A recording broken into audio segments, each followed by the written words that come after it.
Welcome to the GPAC ERP official user training program.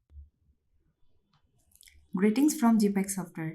GPAC standard এডিশনে কিভাবে payment proposal থেকে payment voucher create করতে হয় সেই প্রসেসটি দেখাচ্ছি। প্রথমেই অ্যাকাউন্টস মডিউলে গিয়ে পেমেন্ট প্রপোজাল থেকে জেনারেট ভাউচার পেজটি ওপেন করতে হবে।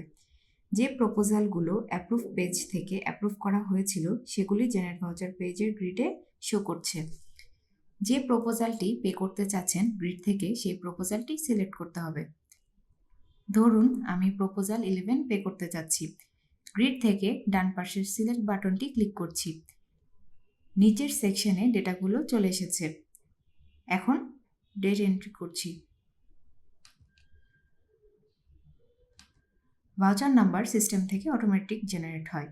যদি আপনার কোম্পানিতে কস্ট সেন্টার মেনটেন করা হয় তাহলে ফিল্ড থেকে সিলেক্ট করে নেবেন। দেখতে পাচ্ছেন যে সাপ্লায়ারের এগেইনস্টে প্রপোজালটি ক্রিয়েট করা হয়েছিল পে টু ফিল্ডে সেই সাপ্লায়ারের ফিক্সড অবস্থায় রয়েছে। অ্যামাউন্ট ফিল্ড থেকে আপনি চাইলে অ্যাপ্রুভ অ্যামাউন্টটি চেঞ্জ করতে পারবেন।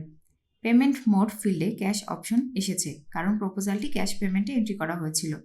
এখন আমি ক্যাশ সিলেক্ট করে নিচ্ছি। ক্যাশ ব্যালেন্সটি শো করছে।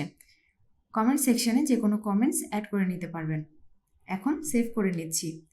পেমেন্ট ভাউচারটি অলরেডি ক্রিয়েট হয়ে গিয়েছে এবং সাথে রিপোর্টও জেনারেট হয়ে গিয়েছে।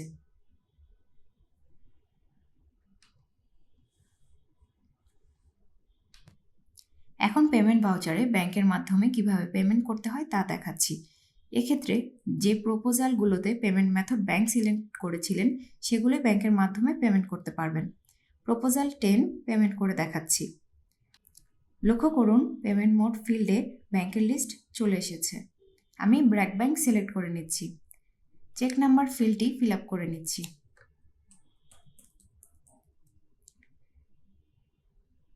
যে ডেটে চেকটি ইস্যু করতে চাচ্ছেন সেই ডেটটি সিলেক্ট করে নেবেন।